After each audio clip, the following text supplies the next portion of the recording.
졸려온 시간이 됐습니다. 그렇죠? 예. 떡까지 먹어가지고 오늘 예. 우리가 다 정신 차리고 집중할 수 있는 시간이 되기를 부탁드립니다. 바울이 부름받고 난 후에 성령의 인도하심 따라 계속 전도 여행하게 되어질 때에 바울을 방해하는 세력이 가는 곳마다 바울을 괴롭혔어요. 그 괴롭히는 세력은 나름 사명을 가지고 바울을 괴롭혔어요. 왜냐하면 바울이 그러했던 것처럼 하나님 앞에 구원받는 데는 반드시 뭐가 필요하다고 생각한 거예요? 율법이 필요하다고 생각한 거예요. 근데 바울이 전하는 것은 여러분 우리가 잘 아는 것처럼 율법을 전하는 것이 아니라 뭘 전해요? 복음을 전하는 거예요. 예수님의 십자가를 전하고 예수 믿으면 구원받는다, 이것을 전함으로 말미암아 이제 도전이 오게 되는 거예요. 실제로 초대교회 안에서 이 율법과 복음의 문제는 심각한 고민이었습니다. 그래서 예를 들어 히브리서는 전체가 다 그 내용이 담겨져 있는 거예요. 우리가 아는 것처럼 히브리서 11장에는 결론을 내고 있죠. 의인은 뭘로 산다고요? 믿음으로 사는 거예요. 그래서 믿음이 없이는 하나님을 기쁘시게 하지 못하나니 하나님께 나아가는 자는 반드시 그가 계신 것과 또한 자기를 찾는 자들에게 상 주시는 이심을 믿어야 할지니라. 그래서 믿음을 강조하고 있지요. 결론은 이미 난 거예요. 근데 아직 결론이 나지 못했던 이 초대교회 안에서 보니까는 어떤 사람이 유대로부터 내려와서 형제들을 가릴 때 너희가 모세의 법대로 할례 받지 아니하면 능히 구원을 받지 못하리라 하니, 율법을 지켜야 된다 하는 것을 강조하는데 그 율법 중에도 할례를 강조하고 나오는 거예요. 자, 우리가 아는 것처럼 할례로 구원받는 거 아닙니다. 이미 강조했죠. 예수 보혈로 구원받는 거예요. 예수 십자가 능력으로 우리를 구원하는 것인데, 율법 가운데 하나님을 섬겼던 유대인들은 자꾸 과거를 생각하면서 이 율법, 특별히 할례에 대한 이야기를 하는 거예요. 자, 구약에 하나님이 율법 주신 이유는 너무나도 분명합니다. 우리가 죄인인 것을 깨닫고 하나님의 백성으로 하나님의 뜻을 따라 구별된 삶을 살라고 율법을 주셨어요. 그러나 율법은 뭐와 같다 그랬어요? 몽학선생, 가정교사와 같아서 우리가 장성한 후에는 율법을 다스릴 수 있어야 된다, 이미 여러 번 증거했습니다. 그런데 이렇게 율법을 강조하는 자가 유대로부터 와서 바울과 바나바가 복음 전하는 곳에 나타나 도전을 하게 되어지니 2절에 바울 및 바나바와 그들 사이에 적지 아니한 뭐가 일어났다고요? 다툼과 변론이 일어난지라. 그래서 할례를 행해야 되냐 말아야 되냐 이거 가지고 문제가 생겼어요. 그래서 이 문제를 어떻게 해결해야 되는가 고민하다가 형제들이 이 문제에 대하여 바울과 바나바 및 그 중에 몇 사람을 어디로 보내요? 예루살렘에 있는 사도와 장로들에게로 보내기로 작정하니라. 그래서 이제 초대교회에 사도와 장로들이 모여서 이 문제를 해결하기 위해서 논의를 하게 되는 것을 보게 되어져요. 이 초대교회에서 가장 권위가 있었다고 생각하는 예수님의 제자는 여러분 생각에 누구예요? 베드로죠, 그렇죠? 그래서 베드로가 나서 이제 한 말 하는 겁니다. 뭐라고 이야기해요? 하나님께서 이전부터 나를 택하셨고 또 이제 내 입에서 복음의 말씀을 들어 믿게 하시고 오래전부터 너희 가운데 나를 택하시고 8절 또 내 마음을 아시는 하나님이 우리에게와 같이 그들에게도 성령을 증언하사 믿음으로 그들의 마음을 깨끗이 하사 그들이나 우리나 차별하지 아니하셨느니라. 그런데 우리가 어찌 차별할 수 있겠느냐 하면서 우리도 능히 매지 못한 멍에를 제자들의 목에 두겠느냐. 무슨 말씀이에요? 우리도 율법 지키기 힘든 데에 그걸 우리도 제대로 못 지키면서 어찌해서 이제 새신자들에게 이 멍에를 매겠느냐 이 말을 하게 되어져요. 그런데 사실은 이 예루살렘 교회, 초대교회 안에 베드로보다 더 권위를 가지고 교회를 지도하던 하나님의 종 사도는 따로 있었습니다. 그게 누군지 아세요? 그 다음에 나오잖아요. 누구예요? 야고보예요. 야고보가 이야기하는 거예요. 네. 여기 야고보가 이야기하면서 이제 그 앞에 바나바와 바울이 사역 속에서 표적이 일어난 것을 이야기하게 되어지고 결론을 내리는 사람은 13절에 야고보입니다. 이 야고보는 누굴까요? 예수님의 친동생. 예수님의 친동생이 있었어요. 그러니까 가톨릭에서는 동정녀 마리아를 이야기하지만은 그러나 예수님에게는 동생이 있어서 이 야고보가 예수님이 사역하시는 동안에는 예수님의 제자로 사역 못했습니다.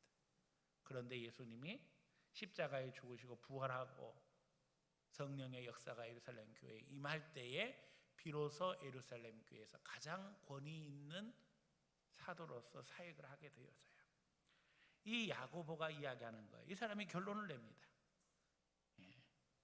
하나님이 이미 시몬을 통해서 말하신 것처럼 이제는 모든 말씀이 이루어졌으니 16절에 다윗의 무너진 장막을 다시 지으며 또 그 허물어진 것을 다시 지어 일으키시니 이는 그 남은 자들과 내 이름으로 일컬음을 받는 모든 이방인들로 주를 찾게 하리라 하셨으니 예로부터 이것을 알게 하시는 주의 말씀이라 함과 같으니라. 그러므로 내 의견에는 이방인 중에서 하나님께로 돌아오는 자를 괴롭게 하지 말고 다만 우상의 더러운 것과 음행과 목매어 죽인 것과 피를 멀리하라고 편지하는 것이 옳으니 이는 예로부터 각성에서 모세를 전하는 자가 있어 안식일마다 회당에서 그거를 읽음이라 하더라. 그래서 야고보가 결론을 내려줍니다. 결론을 내린 내용이 여기 나오는 거예요. 우상의 더러운 것을 금지시켜라. 다시 말하면 우상 숭배에 참여하면 안 된다. 그리고 그 다음이 뭐예요? 음행 안 된다. 그 다음 목매어 죽인 것과 피를 멀리하라. 그래서 구약 성경에 피를 멀리하는 것은 중요한 전통인데 피는 뭘 상징하기 때문에 그래요? 생명을 상징하기 때문에 그랬어요. 그래서 노아 이래로 짐승을 핏째 먹지 말도록 하나님께서 명령하셨고 이 명령을 따라 이제 이야기하는 거예요. 우상 숭배하지 말고 음행하지 말고 또 핏째 먹는 거 하지 말아라. 짐승을 목매어 죽이지 말아라. 그래서 이런 결론들을 가지고 이제 여기 예루살렘에 왔던 바울과 바나바에게 주므로 그 서신을 들고 돌아가서 안디옥과 수리아 길리기아에 있는 이방 형제들에게 전하는 것을 보게 되어집니다. 이 일로 인해서 모든 사람들이 기뻐하며 하나님 앞에 감사하게 되었어요. 30절 31절에 보니까는 읽고 그 위로한 말을 기뻐하더라 그랬어요. 복음을 전하는 데 있어서 장애를 제거하고 분명한 복음을 정립함으로 말미암아 우리가 어떠한 사역을 해야 할 것인가 분명한 기준을 제시함으로 유대교와는 차별된 길을 걸어가는 기독교의 정체성을 확고히 하게 되었던 것을 봅니다. 이 15장은 어떻게 생각하면 기독교 역사에 있어서 오순절 사건 이후에 아주 중요한 사건이 되어지고 이것은 이후로 기독교 선교 정책의 핵심입니다. 하나님 앞에 돌아오는 사람들에게 어떻게 하라고요? 짐을 지게 하지 말라는 거예요. 우리가 증거하는 건 예수의 자유와 생명이에요.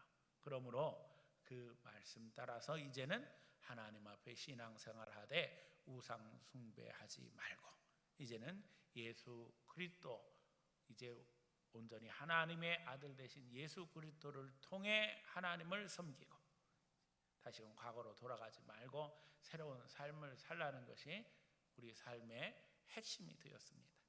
자, 이렇게 돼서 어떻게 생각하면 아주 큰 고비를 넘었어요. 그리고 이제 다시 보니까는 바울과 바나바는 안디옥에 유하면서 수단 다른 사람과 함께 주의 말씀을 가르치며 전파하니라. 자, 그리고 36절로 넘어가게 되어지는데 보니까는 바울이 바나바에게 말합니다. 우리가 주의 말씀을 전한 각성으로 다시 가서 형제들이 어떠한가 방문하자 하고. 그렇습니다. 바울이 이제 예수님을 만나고 난 후에 복음전도 사역을 하면서 여러 성을 돌아다녔는데 예루살렘을 다녀오고 난 후에 다시 그 성들을 방문해서 그들이 신앙생활을 잘하고 있는가 점검하자는 이야기를 하게 될 때 바나바도 뭐라고 그래요? 가자고 이야기해요. 동의를 합니다. 근데 문제가 생겼어요. 마가를 데리고 가느냐 마느냐 하는 사건이 생긴 거예요. 그러니까 사실은 아주 큰 문제가 있었는데 그 문제는 오히려 쉽게 해결되었어요. 만장일치로 해결되었다. 성경에 그렇게 되어 있잖아요. 그래서 기독교 복음을 전하는 데 있어서 중요한 선교 정책은 아주 쉽게 해결되었고, 어떻게 생각하면 그건 너무나도 당연한 것인데, 그 다음에 우리가 세웠던 교회들이 잘 있는가 다시 한번 돌아보자 해서 가기로 하는 것까지는 동의를 하는데, 그 다음엔 뭐예요? 마가를 데리고 가느냐 하느냐 하는 것 가지고 서로 어떻게 했다고요? 데리고 가자 하나 바울은 밤빌리아에서 자기들을 떠나 함께 일하지 아니한 자를 데리고 가는 것이 옳지 않다 하여 이제 바울이 반대를 하는 거예요. 마가를 데리고 가지 말자. 그래서 어떤 일이 벌어져요? 39절에 보니까 서로 심히 다투고 피차 갈라서니. 아니 그러니까 지금 앞에서 아주 큰 문제는 해결이 너무 잘 됐어요. 근데 그 다음 문제는 우리가 보기에는 별거 아닌 것 같아요. 마가를 데리고 가느냐 데리고 가지 않느냐. 그렇죠? 근데 이걸 가지고 바나바와 바울이 어떻게 했다고요? 심히 다투고 피차 갈라섰다 이랬어요. 그러니까 우리가요 교회 사역을 하면서 대단한 것 가지고 마음이 상하거나 다투거나 혹은 시험 드는 게 아니에요. 보면 사소한 것 가지고, 특별히 이제 사람 문제 가지고 똑같아요. 우리나 바울이나 바나바나. 우리가 앞에서 보면 바울과 바나바 얼마나 위대한 믿음의 사람이에요. 그렇죠? 바나바는 도말할 필요 없이 바울이 의지할 곳 없을 때 바울의 보호자가 되어져서 인정해주고 그를 하나님의 사역에 초청했어요.